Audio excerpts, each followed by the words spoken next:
We're on the same page. And from that side, we knew the struggle was real. So, I mean, woke is sort of the idea that what? Don't get caught in mouth now.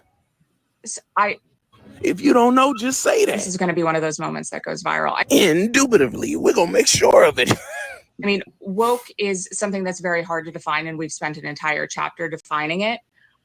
It is sort of the understanding that we need to totally reimagine and redo society in order to create hierarchies of oppression. Sorry, it's hard to explain in a 15-second soundbite. Yeah, look, your time. Another satisfying racial moment. What does that mean to you? Would you mind defining woke? Because it's come up a couple times, and I just want to make sure we're on the same page.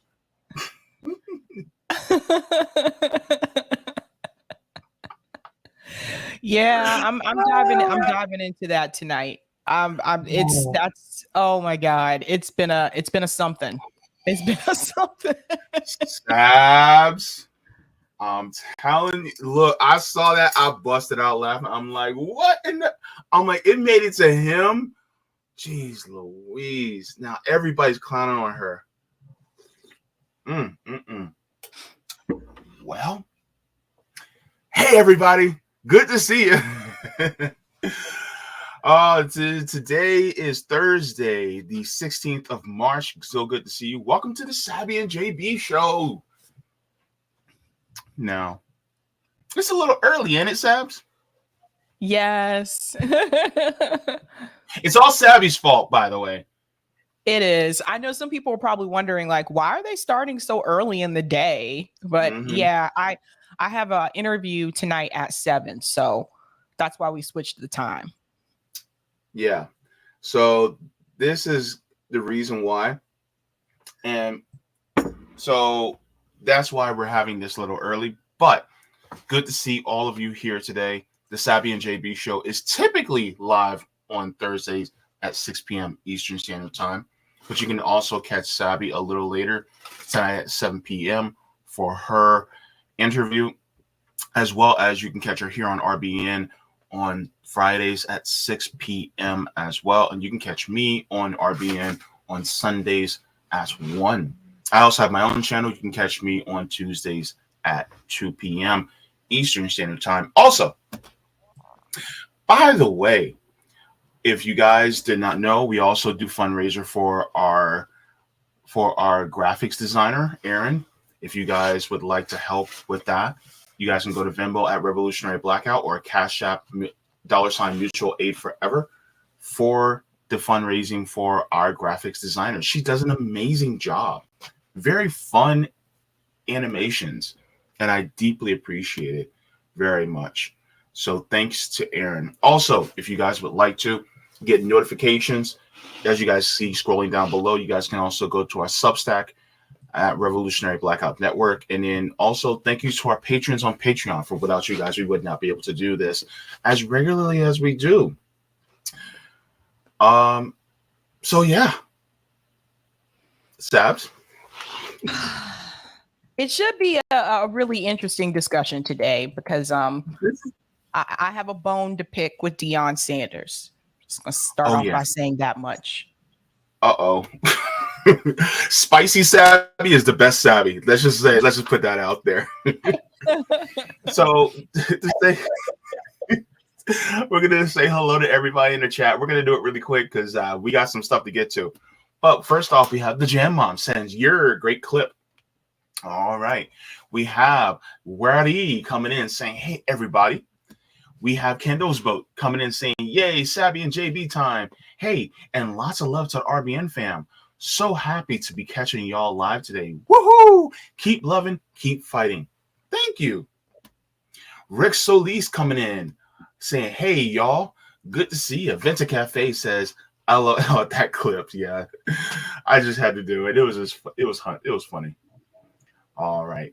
We have Vlad in the chat coming in. Good to see you, Vlad Lansby. Also in here. P. Wayne Smith says she got Taibbi, y'all. Awesome. Candles Boat up in here. Good to see you. Anna K saying, Sabby, my support. Yeah, Sabby's pretty supportive. Gotta say that. Ogre saying good morning from the San Francisco Bay. All right. Bay Area. Yep.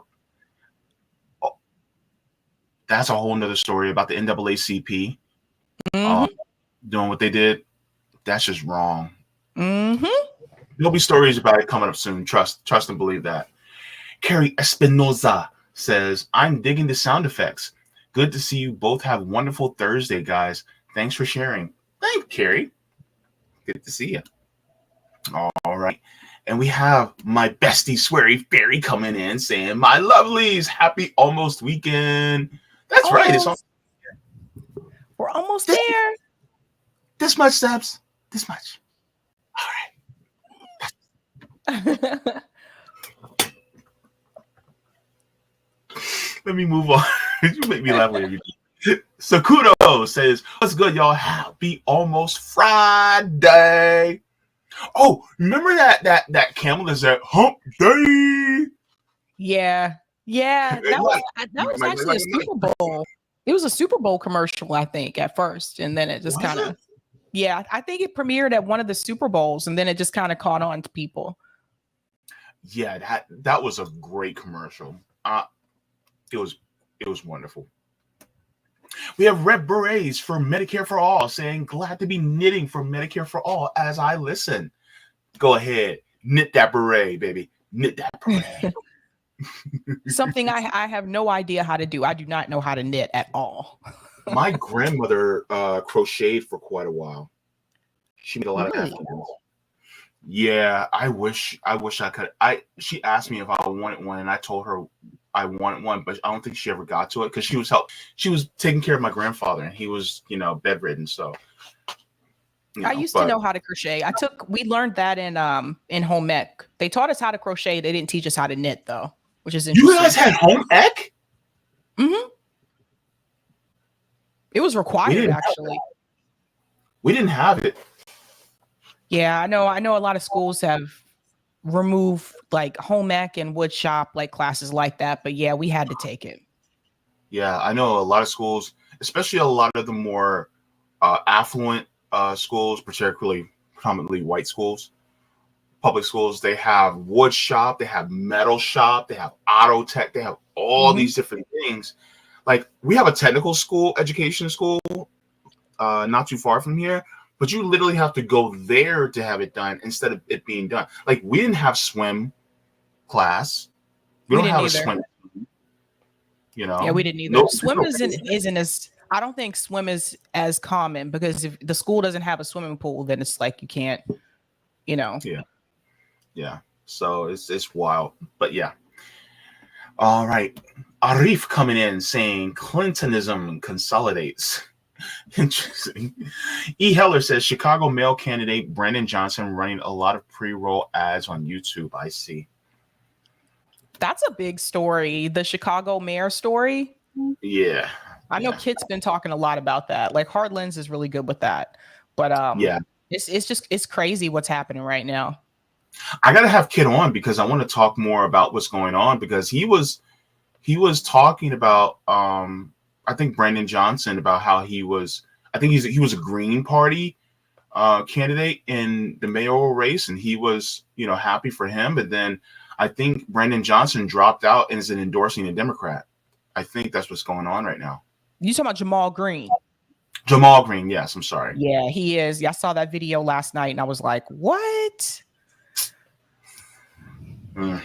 Yikes. John Tebby says, happy day, everyone. Good to see you. Hello. V says, I try to hold back and behave around these two gentle souls. Oh, thank you. Oh. He said, I'm gentle. He called me gentle. Nice. Okay. All right. So, anybody else? We'll say hello in the interim as we continue on, but I want to make sure that we get to this story. And there's actually it kind of goes along in both, but one of the things that we want to talk about is really sports and class. Mm-hmm. And Deion Sanders stepped in it. Sabs, did you want me to talk about the Tracy McGrady part first, and then we get to Deion Sanders, or you want me to do Deion Sanders first? Which one you want to do? Let's do the Tracy's part first. Okay. All right. So there's an article here that I'm gonna share, and it's Tracy McGrady revealing some things, and this really goes into class in sports quite well and in the subject that we're talking about. But this is it says Tracy McGrady claims some of the players are in the NBA today solely based off of relationships.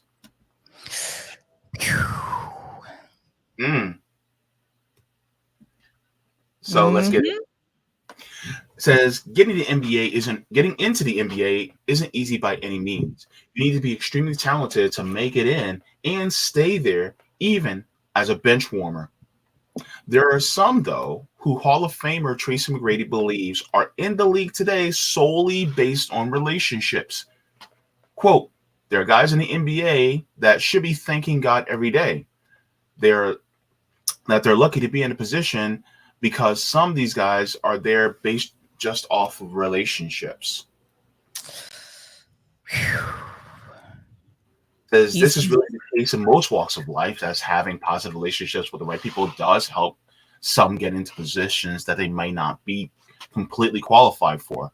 But it is doubtful that McGrady was referring to anyone in particular here, but a few names do come to mind.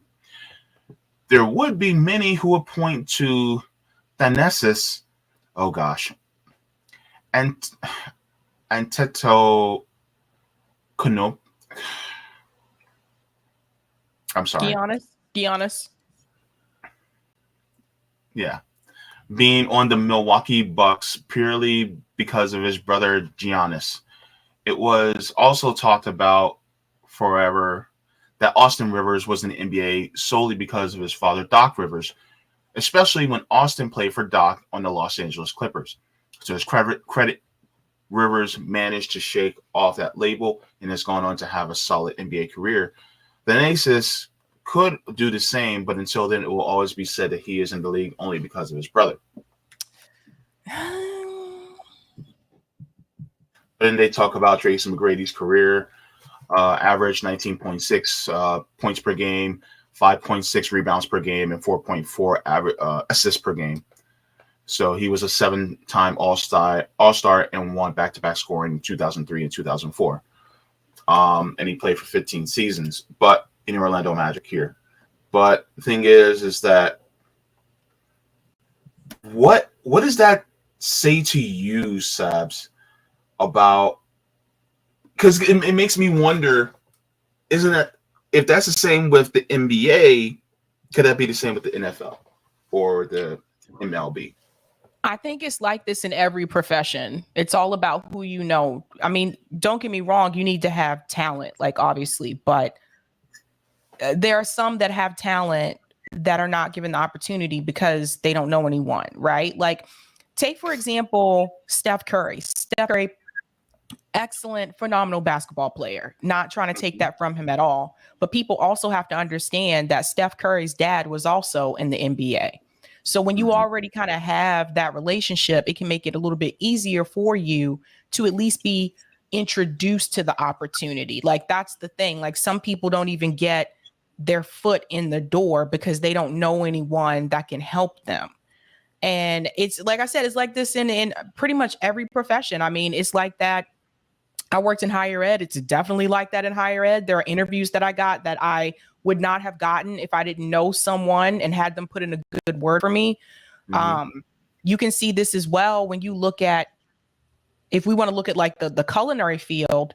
Yes, again, like, I mean, I know you went to culinary school, you have to have talent, but at the same time, the people who become like the managers, like a lot of times somebody put in a good word somewhere. So it's really hard to get these opportunities just based on your talent and your resume alone. And it's unfortunate, but these days you have to know people. You know, well, you're actually speaking to a point that was brought up to me when I did vocational rehabilitation years ago. And I was getting back into the workforce after being on dialysis for a while. And one of the career coaches, she told me, she said, it's not about what you know, it's about who you know. Mm-hmm. And she said, if you know people at different places, at different establishments, utilize that relationship to get in. And so that's basically what she taught me, is that if you know somebody at a particular job, then that's how you get in. Because sometimes it's, even if you are really good at it, they even go by different criteria. It's like, let's be honest, just your resume alone, because a lot of these companies, they'll use different different algorithms in order to pick out the right people with the right resume with particular word choices, right? By the way, just to let you guys know, if you guys are ever writing a resume for a job and you actually see the job with the job description about what the job entails, make sure to use any one of the words that's inside the job description on your resume. So then once you actually apply, it ticks off all the boxes in the algorithm, so you're more likely to get that resume looked at. But anyways, so that's something I learned. But and Jabby's in higher ed. Sorry. You So have to she have would know. multiple. Yeah, you have to have multiple resumes. You can't just have one resume that you use to apply to multiple jobs. You have to have multiple resumes just so it can actually match the keywords in the applicant tracking system. It's annoying, it's time consuming, but it can make a difference. Yeah. But the thing is that sometimes you may be the best person for the job, but because your resume doesn't tick off all the boxes, it won't even get seen. And so this is why it is, good to have people on the inside, but at the same time, it kind of goes along the lines with, if you know someone, the likelihood of you and them being in the same class is kind of close. So if you're at a higher or more affluent class, well, guess what? Then most likely the people that you know is going to be in a more affluent class. So it's going to be, class solidarity when it comes to getting people into certain positions. That's right. And even when it comes to sports, so for people, we're talking about the NBA, the same can be applied to the NFL, right? Like, how were these players recruited? How did they get that opportunity to play for these professional leagues in the first place? Well, a recruiter comes to their school. Usually for some, it may be when they're in high school. For most of them, it's when they're in college, to look at them and watch them play. But why does the recruiter even come in the first place? Why does the recruiter know about them in the first place? 9 times out of 10, the coach has put in a word, or there's been some type of press that's been written about the player, right? And I know this because I was a trainer for the football team, not like actual training them how to play football, but like we were one of the medical trainers, right? So when those recruiters would come watch those high school kids, they're not just coming there. They're not just like, oh, I think I'm going to go to Southview High School game tonight and see if they got any talent. No, they're usually coming there because somebody else has already told them about a certain player on the team, or because there's some type of press. So again, it goes back to who you know. That's important. There's a lot of like athletes that are, I guess I would say, underrated, that don't get that opportunity. They just don't get it. Yeah, and I'm gonna be honest with you, there are some street ballers that probably beat the pants off of some people in the NBA, but because they're not in college, they don't get any type of consideration, even though they're better than some of the people in the league. You know, so it's just sad, but you know what? 100% true. There's a couple of players in the NBA that have brothers that are also playing or did play before them, or their father was in the NBA, and you know that can. And again, Steph Curry is a phenomenal basketball player, but it does help to have someone who's already been in that business, in that industry, to help open some doors for you. You know, if Steph Curry's dad makes a phone call to a professional basketball team and says, hey, come check out my son play at such and such high school, that's most likely going to happen. Like that's the difference. Well, isn't it also that there's kind of a 6 degrees of separation type of deal where it's like, okay, you know, the coach for my high school basketball team knows, let's say, the coach for Georgia State, and the coach from Georgia State knows, you know, the coach for the Atlanta Falcons. Oh. So then the coach, you know, they call each other because you just so happen to be a coach, you know, from there. And then the coach from Georgia State probably knows one of the coaches at the local high school, and he has, you know, a kid that is an amazing athlete. And so it's kind of a 6 degrees of separation where they talk to each other, and, you know, they're probably going to each other's, I don't know, each other's kid, you know, grandkids christening and whatnot. So they probably know each other. So. Yep. And someone brought up 2 examples in the chat. Like Raziel the Great said, Klay Thompson, same thing. His dad also played. Yep. I forgot about him. And Hippie Chick said, both Howie Long's sons are in the NFL. Yep. Both of them. Yeah. Okay. But what about those 2 brothers that played against each other in the recent Super Bowl? Oh, Kelsey. I forgot their name. Kelsey. Hold on. Yeah, there were 2 brothers on opposite sides playing in the Super Bowl. One was in the Chiefs side. Jason and Travis. Jason and Travis Kelsey. Oh, okay. Yep. So, so it just goes to show where, you know, there's a lot of nepotism, I'd say, that can happen in these sports leagues. So. Yep. Yeah. I just want to make sure. Raziel the Great says it's pronounced Ante Takumpo. Okay. I just want to make sure I got that. And Colin was in chat, says, I'm at work with the kids, but just wanted to say JB, that hoodies, everything got to go. Bye. It's giving me 90s vibes. Like, okay. So, and this is by no means some type of advertisement, but my niece designed this. So this hoodie was designed by her, and she's on Etsy. And so I had got it from her, and because I like the design, and she literally designed this hoodie. So it's pretty nice. So I want one. Yeah. So she has other ones. She has like Halloween themed, like spooky ones. It's great. So that's why I you know, I was like, man, I like this. I like that design. Let me get it for myself. So I feel like any minute you're gonna bust out in like a 90s music video and be like, you got to live and learn before your bridges burn. no. You know what song was in my head all night last night? What? Okay. I know my parents love me. Stand behind me, come what may. Different world. I know now that I'm ready. Oh, I finally heard them say it's a different world. Ooh, than where you come from. Yo, I didn't realize that was Aretha Franklin singing that song. I was like, what? All them years, I had no idea. Tony vibe. Like, honestly, every time I look at you, I see like a 90s music video. And you're like, it feels good. Yeah, it feels good.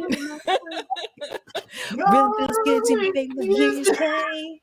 Do something.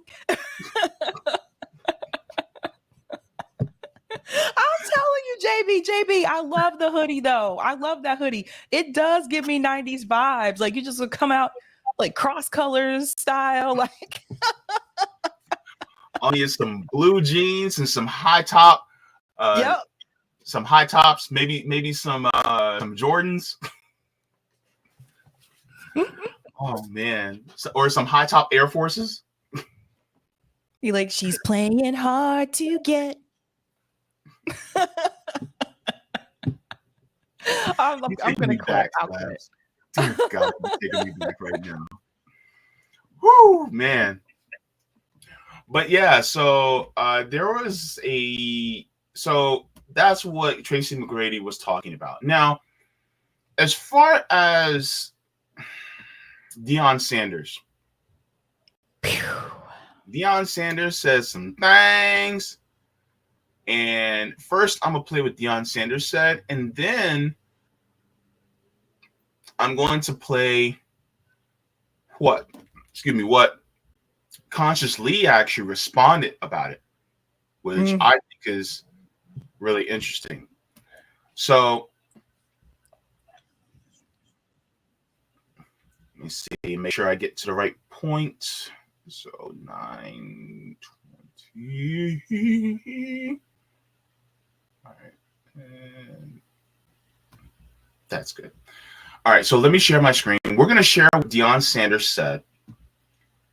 And I want to go back over it and break it down with you, Sabs, because I think this is something that we need to talk about, because this isn't just a sports issue. I think this is a larger issue among Black people that we need to talk about too. So let's go. Well, we have different attributes: smart, tough, fast, disciplined, with character. Yep. We're looking at now quarterbacks are different. Yeah. We want mother, father, dual parent. Mm-hmm. We want that kid to be 3, 5 and up because he's got to be smart. Mm-hmm. Not bad decisions off the field at all, because he has to be a leader of men. It's so many different attributes and what we look for when we see a quarterback. And you would love a coach's son. Somewhere. I think we need the captions, JB. It's really low. Oh. Yeah, it's really low. I don't know why, but. Okay, I'm sorry. So let me go back. My apologies.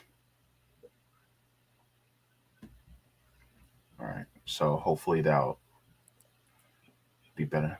Am my volume low? Okay. Let me make sure on StreamYard that the volume is.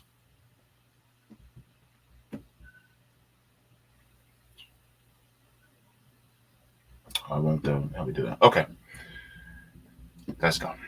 You're walking in the living rooms and you're seeing more and more and more. We have different attributes: smart, tough, fast, disciplined, with character. Yep. We're looking at now quarterbacks are different. Yeah. We want mother, father, dual parent. Mm-hmm. We want that kid to be 3, 5 and up because he's got to be smart. Mm-hmm. Not bad decisions off the field at all, because he has to be a leader of men. It's so many different attributes and what we look for when we see a quarterback. And you would love a coach's son.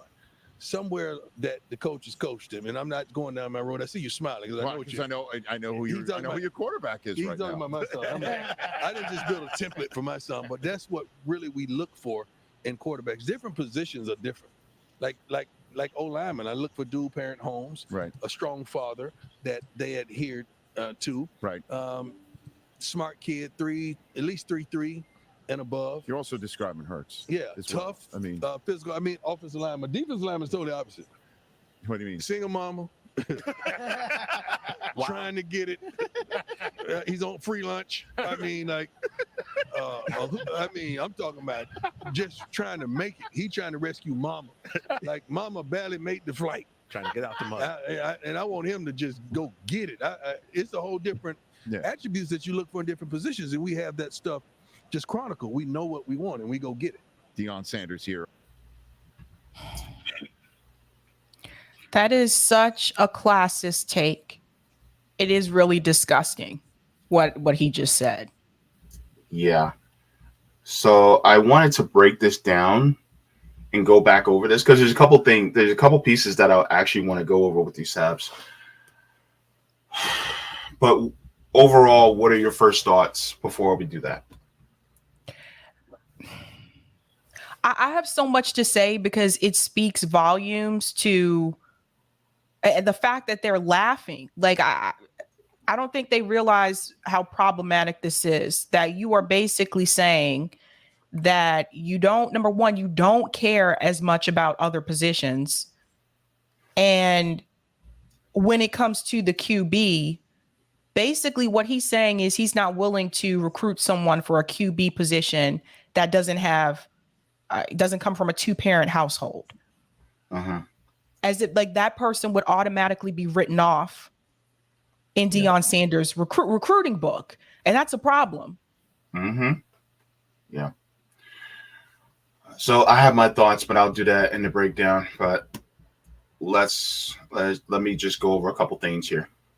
You're walking in the living rooms and you're seeing more and more and more. We have different attributes: smart, tough, fast, disciplined with character. Yep. We're looking at now quarterbacks are different. Yeah. We want mother, father, dual parent. We want that. First of all, why in the world would a person in a leadership position have to ultimately have mother, father in the household? Why does that have to be a great determiner of a person in the mother, father household? First off, right there, you're already discriminating against a bunch of kids, no matter what sport they're in, from a leadership position in a game where they could actually do very well in those leadership positions, despite coming from a single parent household. It's a problem also in the sense that we know through the history of the NFL, there has been an issue with coaches not wanting to have Black quarterbacks because they didn't believe that Black men could lead a team. And when he puts out those types of requirements, obviously that's going to eliminate a certain segment of the Black male population. It's like he's punishing the players based on their parental situation, and that's not fair.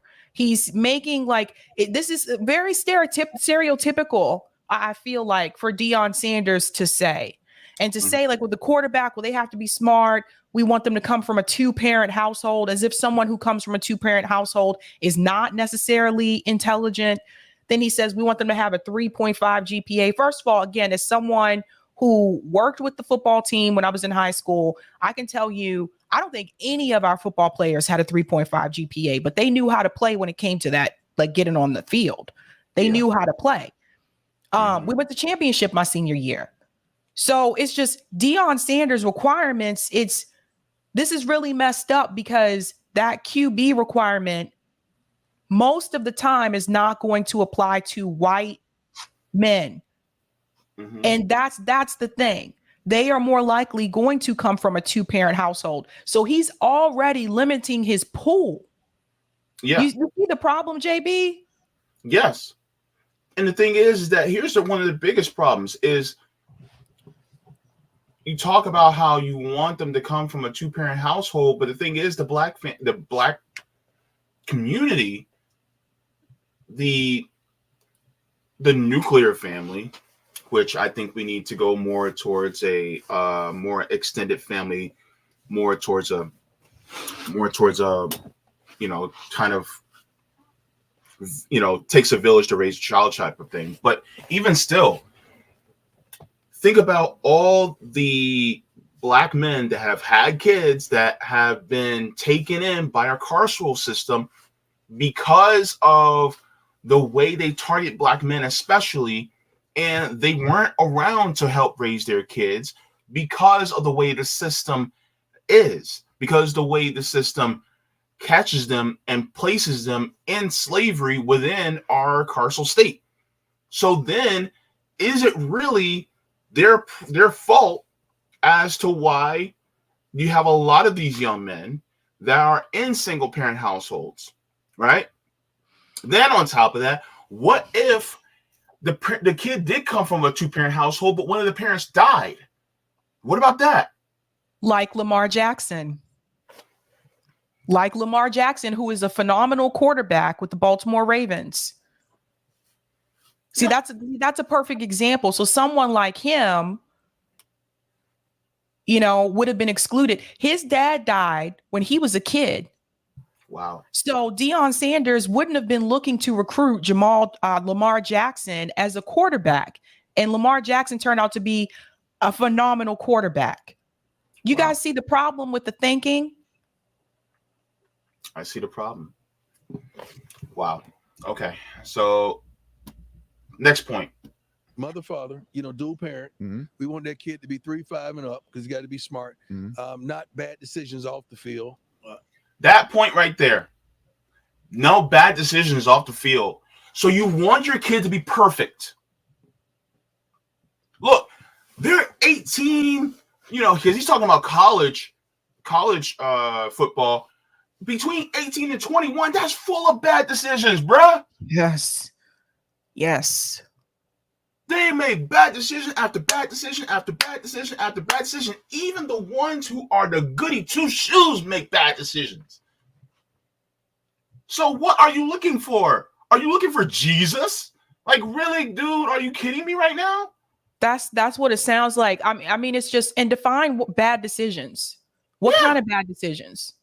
And are those bad decisions influenced by the system in which we are in? Because a lot of these bad decisions are influenced because of lack of opportunity and increased desperation. So therefore, it's because of that.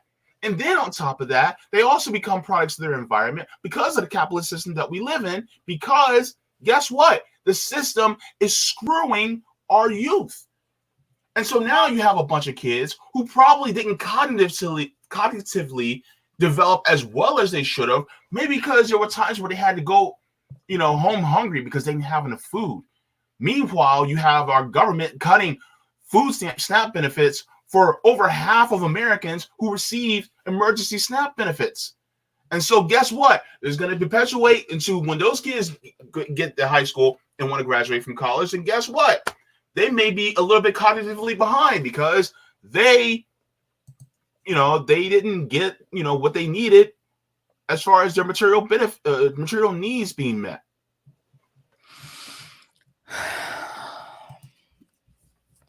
Man, come on, Deion. All right. Jeez. At all, because he has to be a leader of men. It's so many different attributes and what we look for when we see a quarterback. And you would love a coach's son. Somewhere that the coach has coached him, and I'm not going down my road. I see you smiling because I know who your quarterback is. He's right talking now. about my son. I didn't just build a template for my son, but that's what really we look for in quarterbacks. Different positions are different. But not everybody's son is not everybody's the parent of not every parent is, someone that coached. And some of the best kids are kids who are, you know, kids of parents who never coached probably a day in their life. So they may be the best choice. That's right. Like, what about kids that were raised by a grandparent? You know how many professional like athletes were raised by like one parent? That would be something interesting to look into. But I mean, it's just like, I've heard a lot of their stories about how they grew up and that basketball like saved them, or football saved them, or baseball saved them. And that's what I'm saying. Like, he's making these types of statements that just, it just really makes me feel some kind of way, especially since people have to understand that Deion Sanders was the coach of a HBCU. Oh Now, my God. recently, Jackson State. So he recently announced that he's leaving, and there was a big old hoopla over that. He's leaving to go to, I think it's one of the colleges in Colorado. I have to double check, but he was the coach of a HBCU. Wow, this makes it even worse. Woo, boy. And I'll get to that super chat in a second, but this makes it even worse. Dear God, man.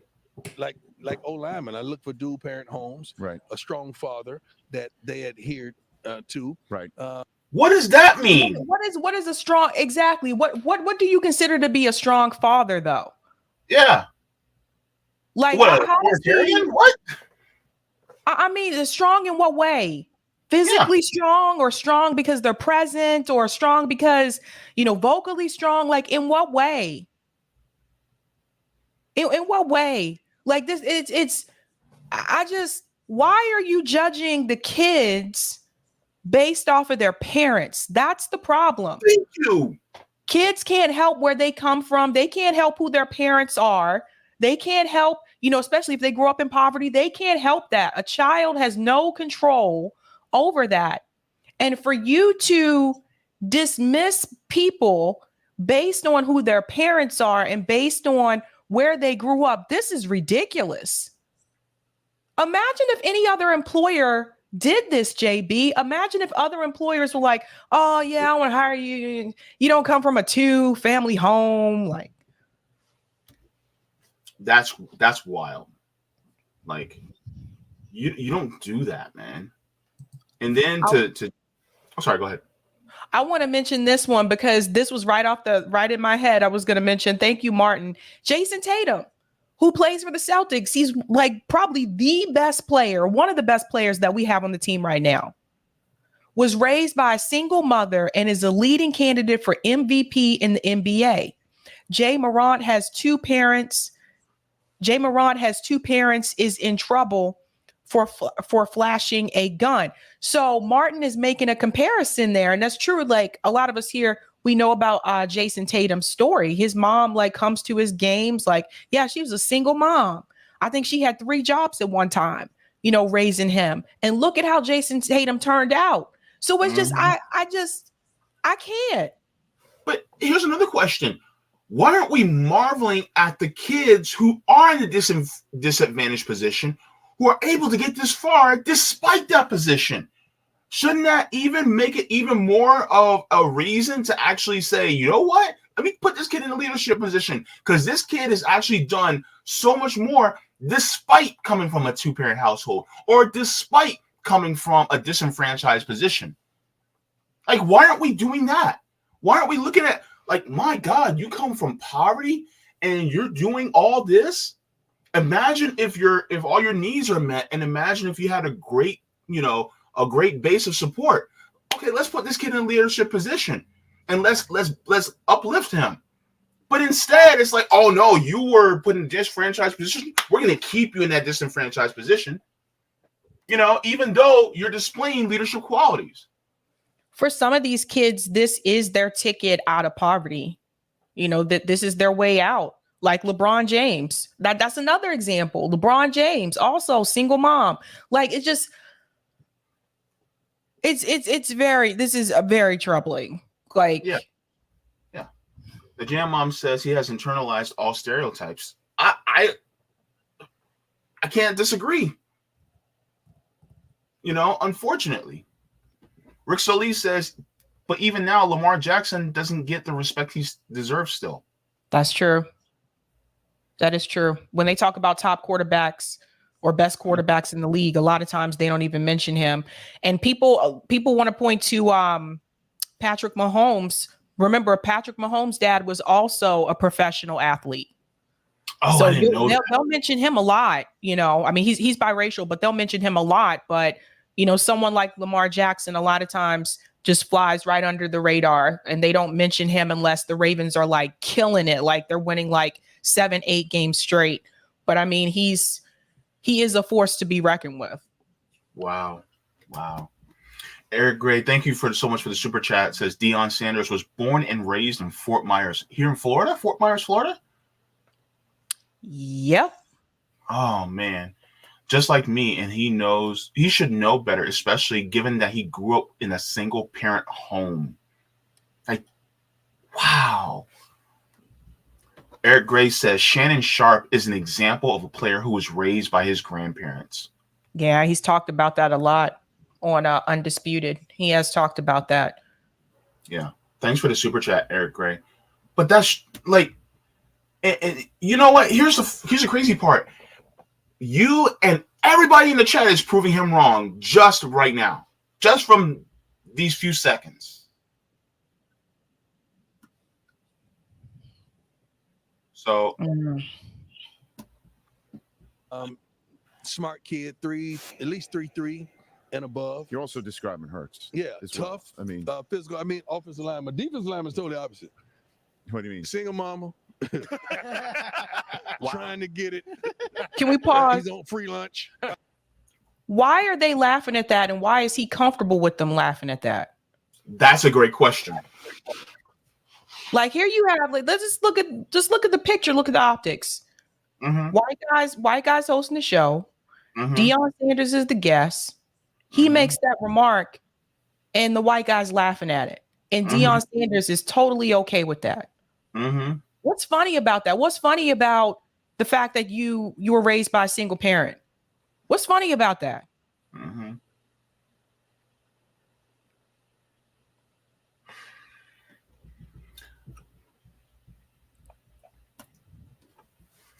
Cannabinated Fantasy says because he's been used to it his whole career. For people who aren't aware of who he is or much about him, Deion Sanders played football and he played baseball, if I remember correctly. They used to call him Prime Time, so he was very popular during his career. He also made like an album. Don't buy it. Don't listen to it. It's terrible. I'm just being honest. He made an album. He had this song called, in the music video, you can look it up, but this song called Must Be the Money. And that's this to tell you exactly who he is. If you look up Deion Sanders, Must Be the Money, and the whole video was just him talking about what he got. I got these cars, I got these ladies, I got this. And he's like, must be the money. I'm not kidding. That's what he's about. So again, this is that whole, we talked about this before, about that perception that comes from the Black capitalist class, in the sense that, like, he's going to protect his class regardless. And the way he's saying this is almost like he's looking down on other people because of their class status. Wow.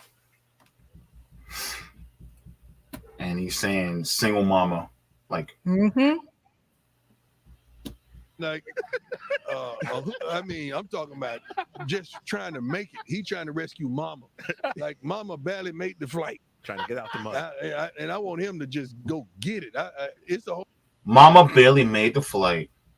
He mentioned free lunch too. He said he's on free lunch. That's not funny. Like, that's not funny.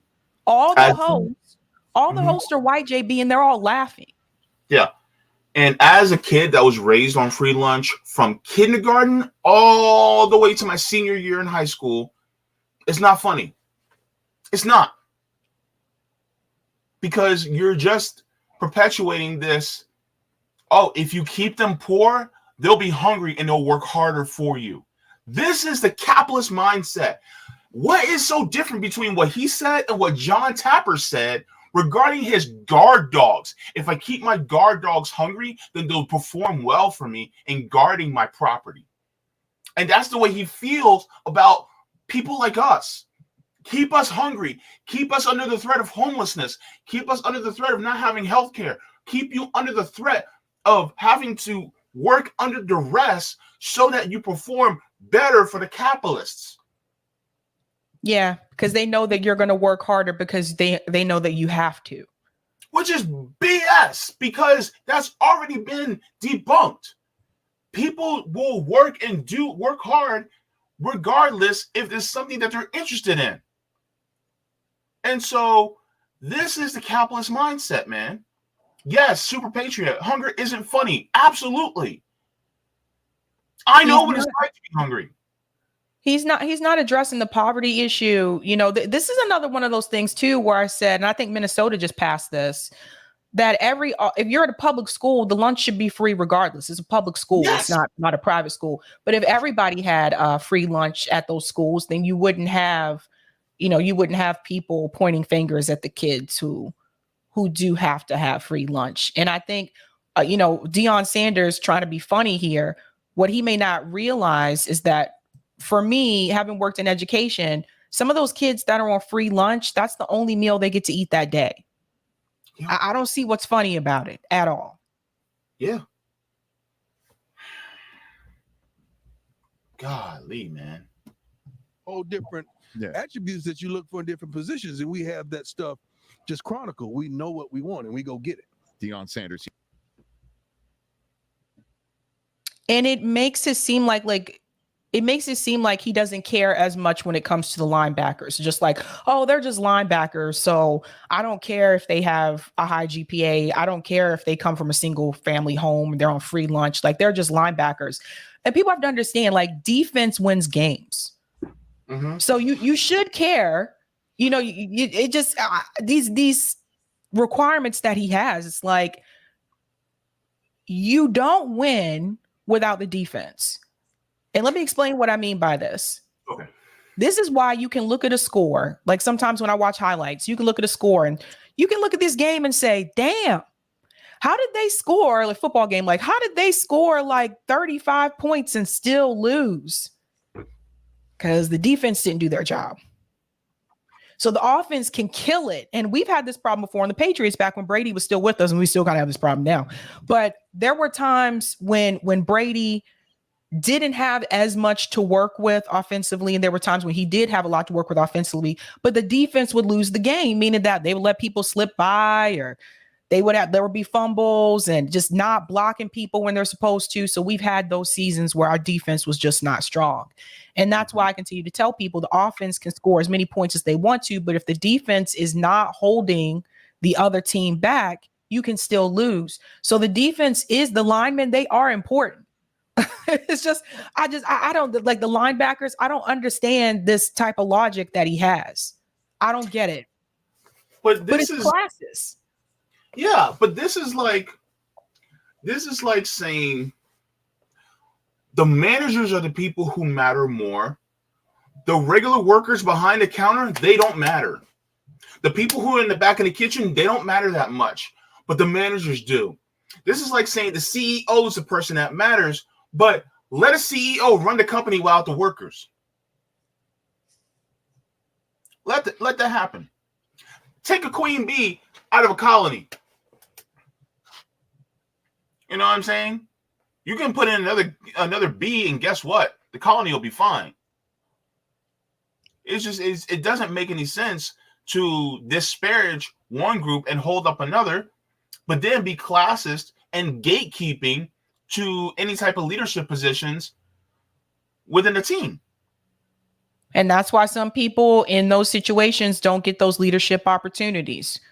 Mm-hmm. Because you have people like Deion Sanders who really they have these requirements, things that you're supposed to already have before you even get the chance to try out for it. Yeah. And so it just goes to show that this also is a view of some Black people in the Black community. and they're not decolonizing your minds at all, and using this capitalist, classist mindset in order to really appeal to the powers that be. Because yes, Deion Sanders is applying this, but who likes the fact that he's applying this? It's the owners that like that he's applying this. It's the people who are running some of these schools that are liking the fact that he's applying this. This is no different to me than the manufacturing consent of many people in corporate media. Because why do they get hired to be the sonographers for these corporations? They will hire a Don Lemon because he believes what he believes. They will hire a Wolf Blitzer. They will hire a Chuck Todd. They will hire a Tucker Carlson. Why? Because they believe what they believe, and they will tout the corporate narrative basically day in and day out. Same thing with people like Deion Sanders. He's going to tout that classist narrative day in and day out and keep it the way it is. That's pretty much how it works. It's very sad, but this is a reality, and we've talked about this before, that like there are some like black celebrities, black like athletes, it's like they get this mindset that because they got there, then everybody else should do it on their own as well. And then they'll look down on people who are in those positions that don't have those opportunities and don't have those resources. Even some of the ones that came from poverty will do that after they get rich. And it's BS. Like this is just ridiculous. And like, I sincerely hope Deion Sanders sits down and watches that interview again and realize what he said and why it's problematic. I hope so too. I would love to see him just, not necessarily walk it back, but I would love to see him take accountability and realize why he was wrong in what he said. Because don't be shaming people for being on free lunch. Yeah. Because some of those people who are on free lunch may end up being some of the best players you will ever see. Shaming somebody like that for being on free lunch in any type of industry, they could be the best that you have ever seen. That person could turn out to be an amazing physician. That person can turn out to be an amazing engineer, or just a really caring, loving person that helps people, whatever they may not even have the most specific skill, but the fact is that they're dependable, they're loving, they're kind. That's what it is about. Shaming kids for being on a free lunch. Get the hell out of here, Deion. I want to play this clip from Toni Morrison about classism in the community. Can I read these tips on Rockfin really quick? Yeah, go ahead. Okay. Let me enlarge this just so that everybody can see. Thanks for the tip on Rockfin, Roger. Roger Meadows says, you sneaky people coming on unorthodox time spells. Let's on purpose make sure Roger doesn't watch us. Busted. You've been caught with your hand in the cookie jar. You ain't going to get rid of me that easily. Sorry, Roger. Roger says, someone should qualify Deion for choosing to do the music video of a rehash of Must Be the Music, changing around, calling it Must Be the Money. I remember Funk Master Flex was clowning him for all that conch in his hair. People were calling the show straight clowning Deion. Damn. Mm-hmm. It was bad. It was like that time when Eddie Murphy tried to remember when Eddie Murphy made My Girl Wants to Party All the Time. Party all the time. My girl wants to party all the time. Party all the time. Eddie Murphy made an album before you guys. Some of you guys are probably like, what? Yeah. One of the producers was Rick James, from what I remember. I'm Rick James, bitch. Fuck yo cash. Enjoy yourself. Eddie Murphy. Darkness, everybody. Darkness is spreading. Sorry, don't get me started. What were you gonna play? Oh, I'm sorry. I'm getting Chappelle vibes in my head now. Yeah, it was. You're right. Whatever, man. It was a catchy song. And then he came back. He made another album too. Like he had this song with Michael Jackson called "What Up," and I was like, who told Eddie Murphy he could sing? It was just I don't know. Party all the time. All right. So I want to play this clip here from Toni Morrison called "Classism in the Community." I thought she brought up a really good point here. Toni Morrison is a famous author for those who are not aware. Did I make it big enough? Oh, yeah. What it takes for us to get back together as a community, regardless of class, regardless of money, would be, I thought, a similar situation where one was going to lose the other. One was going to lose the other. And where we didn't have these honest conversations. Really honest. I know as an academic, for example, maybe not for me because I'm also a writer, but say I wasn't, my authenticity comes from the street. Whether I'm living there or not, I'm supposed to have some tangible, be able to speak for and with, you know? That's right. That class. Yes. And if I can't or don't or won't, then I have just assimilated myself out, even in a career move, you know, in the humanities. That's right. So you need that authentic, you have to know what you're talking about. Absolutely.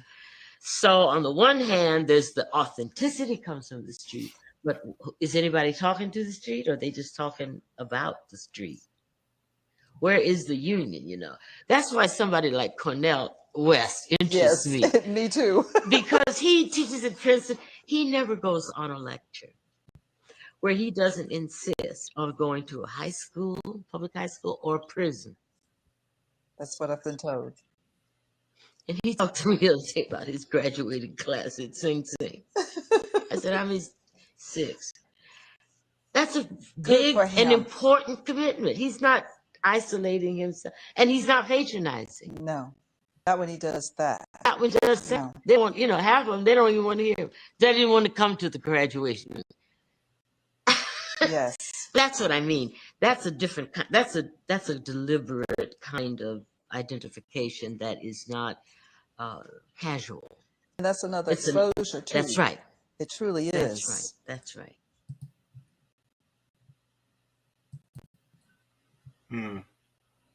I thought that was important when she said that, like, people want to talk about the streets, but they don't. But who's actually talking to the street? Yeah.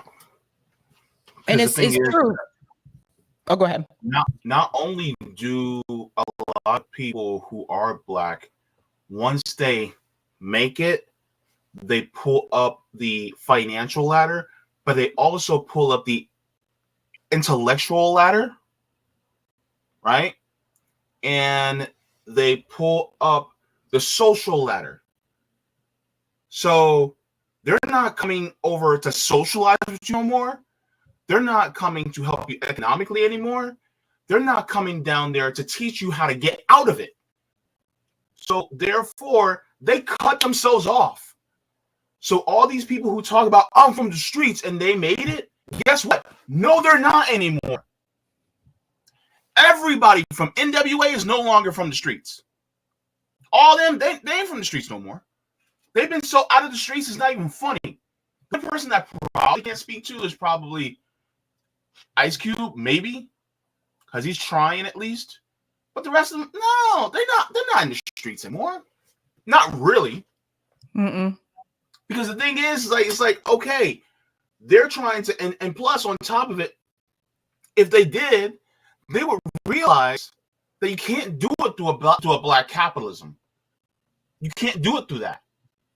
Because, like, for instance, and no shade to him, but Killer Mike, he's trying to do it through the Black capitalism route. Yeah. Guess what? Atlanta is still Atlanta the way we know it. So guess what? You can't do it through that route.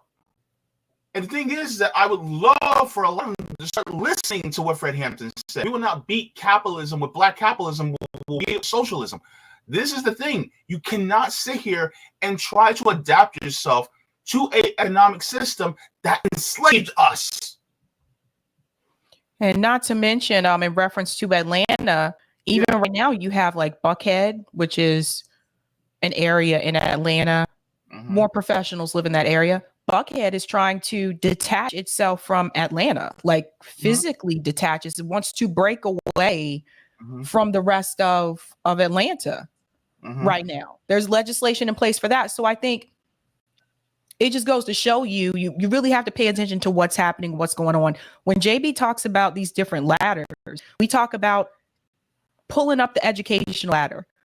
Again, not teaching, going back to the community and teaching people in the community how to get to where you are, right? Knowledge is very powerful. So if people don't have the knowledge, how are they supposed to get there?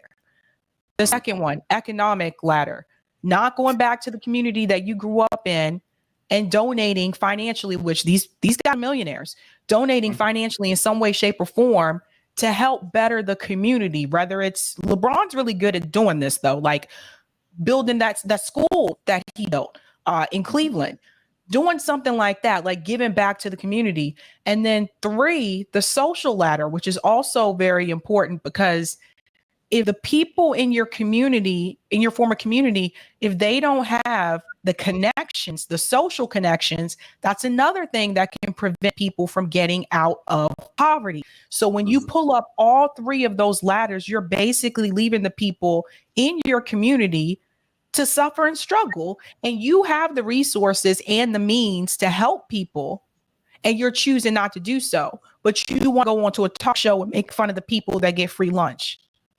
Yeah. You guys see the problem? Like this is not okay. And it happens more often. Not as many people. There's more people that are wealthy that are not giving back to the community than there are that are wealthy and are giving back to those communities. Yeah. Or a lot of times what they'll do is they'll be like, oh, I'm starting a business in our community, and they'll own the business. And then when it comes to pay, the pay is the same as everywhere else. So they're actually not helping them to make a living wage. And then they're exploiting their own people in order to make more capital. So because they own the business, they're like, well, I put out the money, I own the business, but I opened the business in my community. And it's like, yeah, but the thing is, how much are you paying your people that you open the business in the community for? Right? Like, and I've seen this question many times where people will be like, well, if you were somehow coming to a lot of money, what would you do? And this is an example of something that I think that if somehow, like magically, I were to come into a whole bunch of money, here's what I said. And this is, I know this will be close to your heart and Roger Meadows' heart. I said I would probably buy a business out for cheap, then resell the business back to all the workers and have them make it into a worker co-op through contracts, and then sell it back to them for extremely cheap, like $1 per worker. And then next thing you know, they own the business collectively outright. And then they can make the profits themselves and they can build themselves up. But the thing is that nobody's talking about that. They all just want to own and then exploit the people that the neighborhood that they just came from. You're right about that. It's like, let's go back and start a business in my former neighborhood, but not help the people in the neighborhood. But they'll make it seem like they are. They'll say, see, I opened the Puff Daddy. I opened this restaurant in this neighborhood for all you guys. So I'm giving back to the community. No, you charging the money. Like that's a profit for you. That's money in your pocket.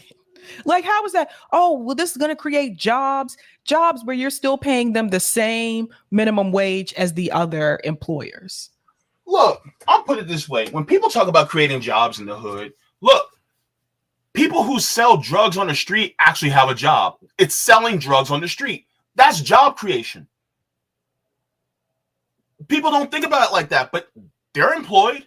They may not be employed by actual legitimate actors, but they're employed. People who sell their bodies on the street, they're literally self-employed. It's not about the jobs. It's the quality of the jobs that you're trying to help. And the thing is that if you're not trying to help make quality jobs that allow people to empower themselves, then you're no different than the other people. You're no different than all these other, corporate dictators. So you might as well just not even put a business in that area. Oh, well, they're all unemployed. No, they're not. Most people in the hood are actually employed. They're just not making enough in order to help, to get help. They're being paid starvation wages. And that's something that a lot of people don't think about. And so you can open a restaurant in the hood all you want, but are you paying them a living wage that would force all the other companies in order to raise their wages in the area? No.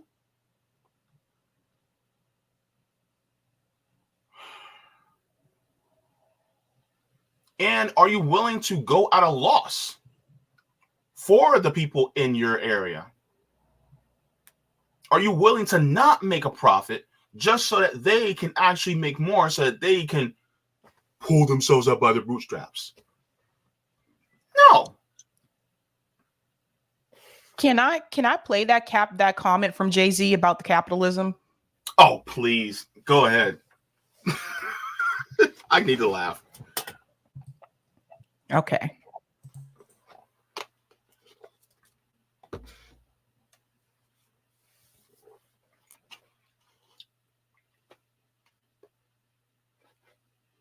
So this was on a Twitter space, you guys. Jay-Z said this on a Twitter space. So if you look at the top row, you see Jay-Z, DJ Khaled, Mr. We the Best, Lenny S, Ari. I can't see Ari's last name, but anyway, you get the idea of who's in this Twitter Ari space. Miller. There you go. Listen to what Jay-Z said. Yeah, we're not gonna. The hip hop is young. We still growing, and we're not falling for that technology, whatever this public puts out there now. That before was the American dream. Pull yourself out of bootstraps, and you can make it in America. All these lies that America told us our whole life. And then when we start getting it, they try to lock us out of it. They start inventing words like capitalist and things like that. I mean, we've been called nigger and monkeys and shit. I don't care. Those words y'all come up with, y'all got to come up with stronger words. When I say y'all, I'm not talking about you. The words they come up with, they got to come up with stronger words. So yeah, he literally said they're creating words like capitalists. You remember this, JB? I think we spoke on it in the show. Yeah. As if capitalist was never a word before. A word that's been around for almost 500 years. All right. I don't think you got that one right. We're not going to stop. We're not going to be tricked out of our position. Y'all locked us out. Y'all created a system that, doesn't include us. We said, fine. We went our alternate route. We created this music. We did our thing. We hustled. We fucking killed ourselves to get to this space. And, now it's like, eat the rich and think, man, we're not stopping. So that evolution is, from us, we came from selling 7 records and selling records out our trunk and, no radio play. And I think Reasonable Doubt did 36,000 the first week or something like that. I may be adding a little to it. So, I come from Marcy Projects. In my first house, 615 Lexington Avenue, my grandmother's house, 7 families lived. Like, she has 7 kids. My mother and, my parents and siblings lived in that house. My aunt Niecy lived in that house. Hootie lived in that house. Butchie lived in the basement. I mean, this is one house. I went back to that house. I did an interview with Oprah, and I couldn't believe how small this house was, that all of us lived in that house.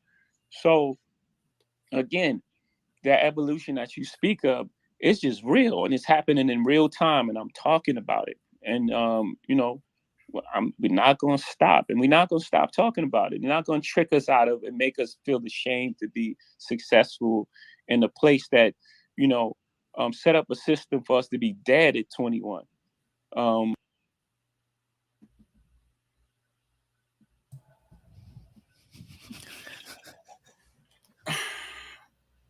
it's that same system that you're trying to succeed in that actually caused it.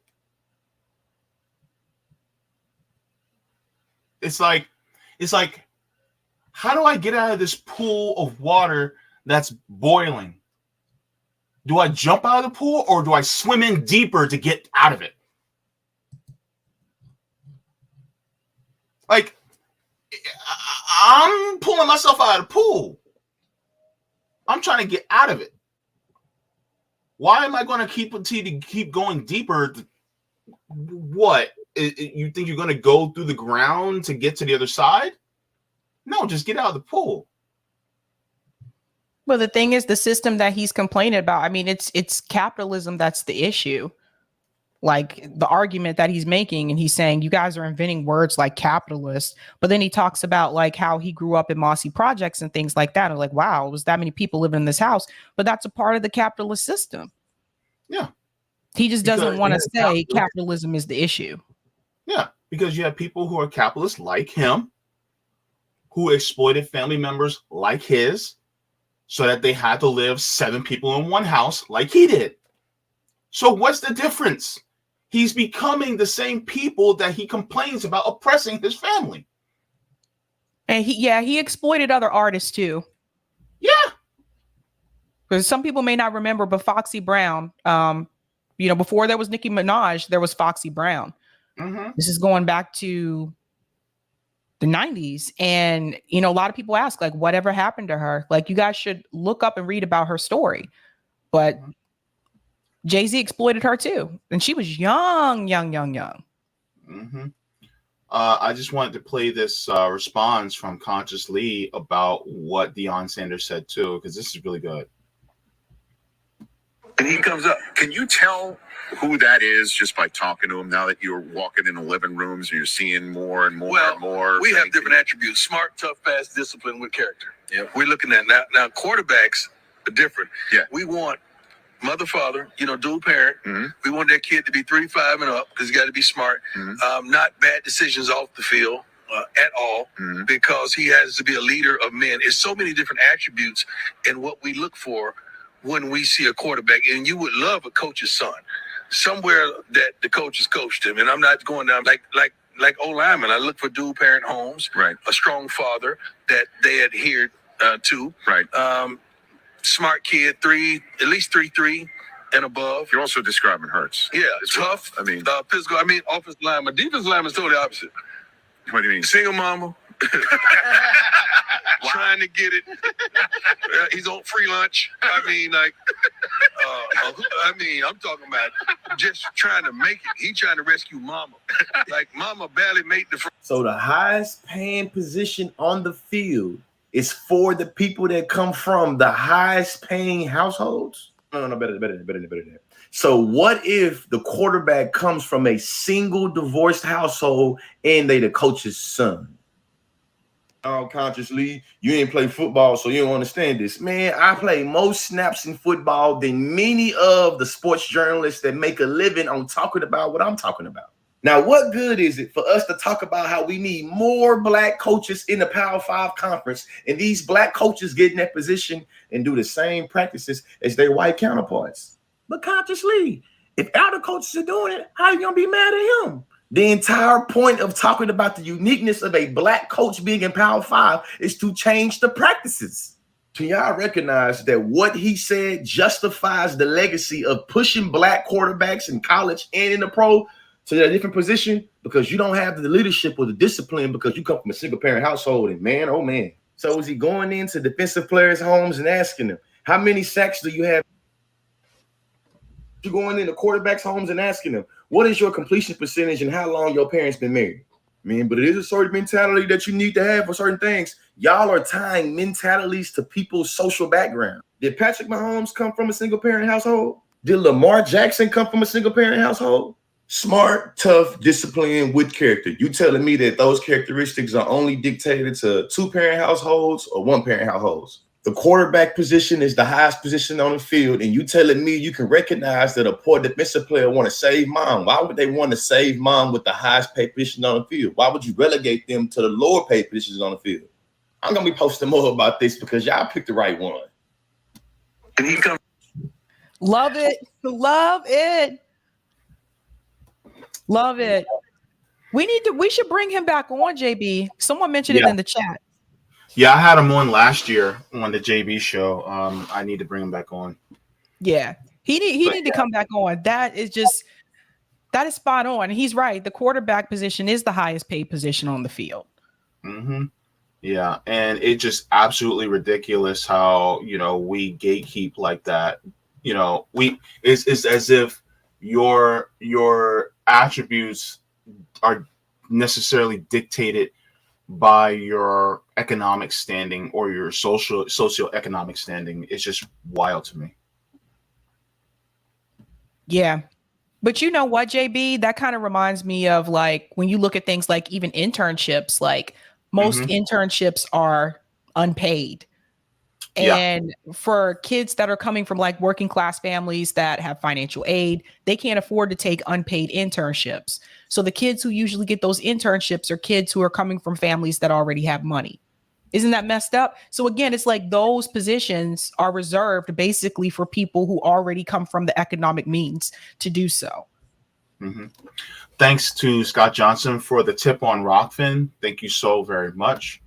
Also, Roger chimes in again. Thank you for the tip. Says, I think it's appropriate you guys are talking about football, seeing you tried to do the old football shake on me watching you. Remember the old football shakes we did playing two-hand touch in the streets back in the day? Speaking about not speaking in a patronizing way, Deion forgets Cosby was seen as America's dad. Also, Boss Hogg needs workers, but workers don't need Boss Hogg. Next tip. Thank you so much, Roger. Says, seeing state lawmakers come cheap compared to congressional. If I became rich, I would go to those non-CBI states, starting with mine, and pay off all the state lawmakers to put an initiative before their voters to ratify into their state constitution to allow their voters to place their own amendments on the ballot for them to ratify. Teach how to fish, gut, clean, prepare, cook, then to give them a fish. Bars, Roger. Well said. Well said. Definitely, man. And my final thoughts on this are just, we have to stop this. We have to decolonize our minds and get out of this classist mindset, because the thing is that this system is one that tears workers down and doesn't build solidarity among all of us and realize that we're all in these different disenfranchised positions because of the people at the top. And we can't be like Deion Sanders in thinking this way. We have to be more in line with, like, for instance, what Conscious Lee was saying. We have to, come together and be one with our fellow workers, one with our people who are poor, and look at them as, we are one. We can't sit here and put one person ahead of another. It just doesn't work that way. That's not how humanity should be structured. This hierarchical system, it's just wrong in my eyes. Just wrong-headed.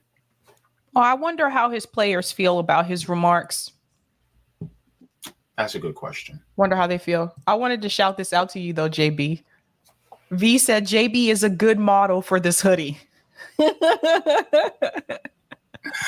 Thanks a lot. Appreciate it. This is an interesting comment. Bad Cookie says, say what you want, but everybody wants to get out of the hood. Absolutely. There you go. Yeah. But the question is, what vehicle do we use? Because I'd rather walk my behind out of the hood rather than sit in a car that's sitting on cinder blocks. Because you can sit in a car that's sitting on cinder blocks, but you're still going to be in the hood because it's not going nowhere. And that's what capitalism is.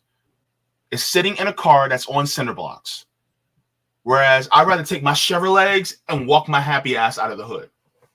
I may not be getting out there as fast, but at least I'm still moving.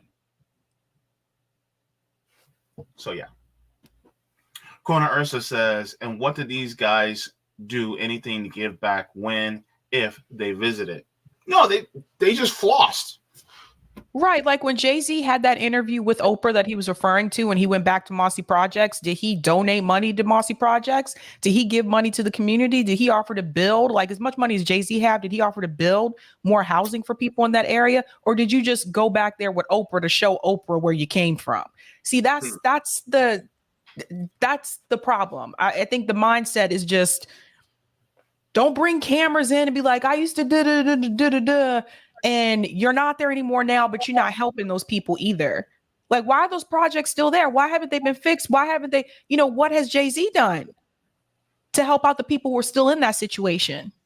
Yeah. He lost me. He lost the plot when he said, when I did the interview with Oprah, I was like, it just go to show you just how far gone some people are now. It's just like, yeah. Like, I mean, even if you wanted to go the capitalism route, why not go to the hood and pay a financial advisor to hold a free class for everybody? And then why not give a bunch of people seed money in order to grow that money?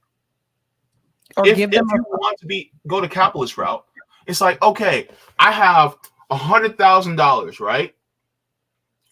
And I'm going to give 100 households seed money in order to invest so that their money grows, so that in 10 years, they'll all have $10, $20, $30,000 that they can use for whatever they want. And so I just invested, $100,000 into 100 families and then let it grow. If you wanted to go that route, and then don't claim it on your taxes so you can get that money back. No, you're right, Jay. Like, you're right. Like, why not teach them classes in entrepreneurship, free classes, to teach them how to get where you are? Mm-hmm. Why not? Right. But the thing is, it's not profitable for them. And their financial advisors would never tell them to do something to just give it away for free without actually having to claim it on their taxes. This is why we complain about charity and the difference between charity and mutual aid. And it's true, like with charity, like some people just do it because they get a tax write-off. Mm-hmm. Yeah. And I said, don't tell anybody about it. Do it under the cover. Hold those classes in that area, financial advisor, and then give everybody seed money in order to grow that money. Okay, go ahead. If you want to go that route, fine. But they're not willing to do it. That's right. Ryan says, whoops, I clicked on the wrong one. I'm sorry there, Ryan. Ryan says uneducated workers are easier to control. I agree. Basically. Spot on. So, speaking of education, Sabs, what you got going on tonight? Tonight, so I usually go live at 8 p.m. Eastern time on Thursdays. I'm going live at 7 p.m.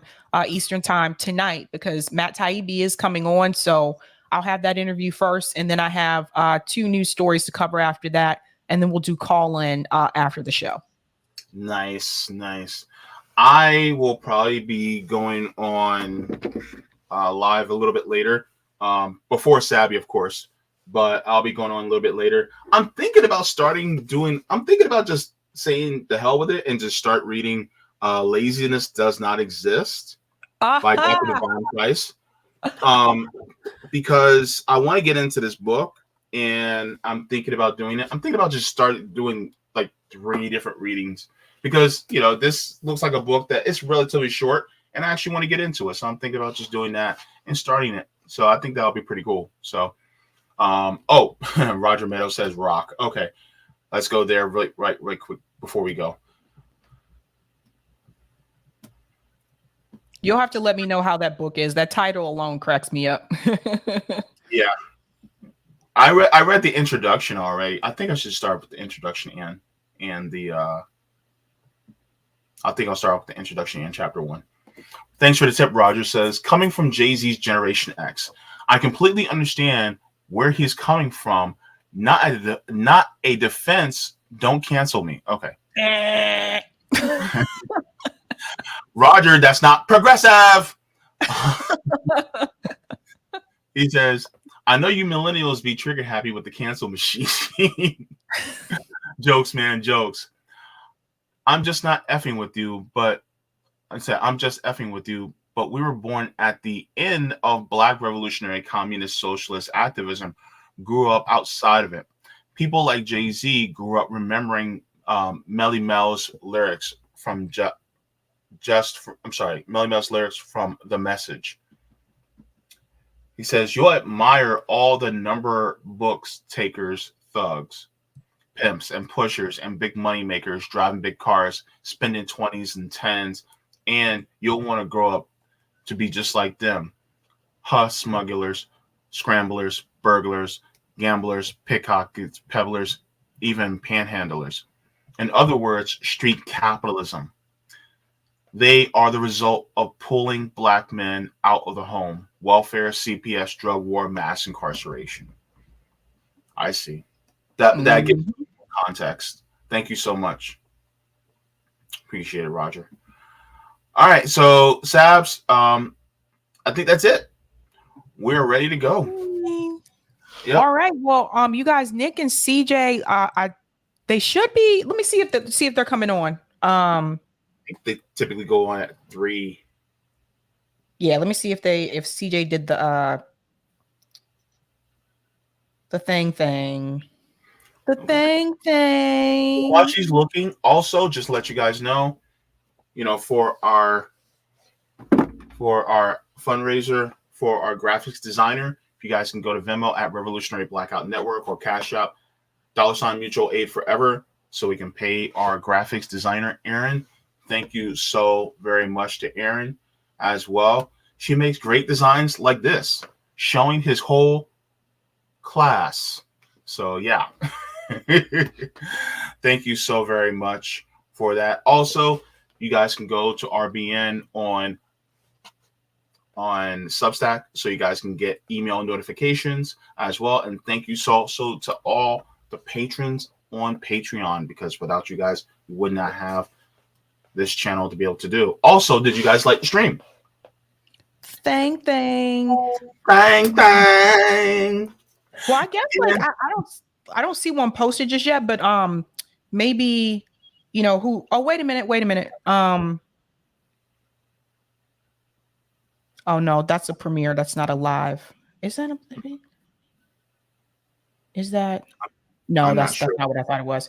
Okay. Well, if they do go live, it'll probably be around like 3-ish, but I don't see anything posted just yet.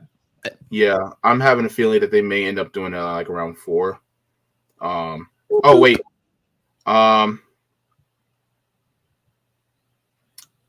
Yeah, he has one coming up. I think that's a clip. You think it's a clip? Yes, it says premiere. The one with No, this one says accused of staffer abuse, Miriam Williamson. Oh, where do you see it? I don't see it. Yeah, I went to the lives. Yeah, it's 40 minutes from now, so they start. Oh, I see it. Okay. All right. Sorry. Mm-hmm. All righty. So yeah, he'll be live in 40 minutes. So be sure to be in there in 40 minutes.